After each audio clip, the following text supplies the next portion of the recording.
Dito ko manglaba guys. So damo man gud ning ralaban ko. Kay damo pa gid ni siya itod guys. Tuod lang gid. So ning itod guys, ikuso-kusuin mo lang ito guys. And then ito yung gamit ko, surf. So para matanggal gid yung dumi-dumi niya guys ba. So dito ko manglaba. Kay buisit gid ning tubig diri guys. Wala magud konsiderasyon.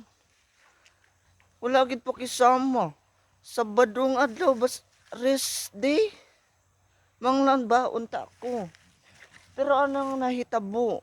Hapon ako nakapanglaba. So buwas linggo na.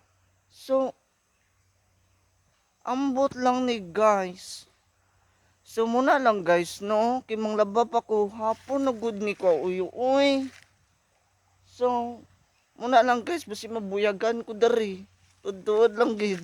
Damo ko salamat.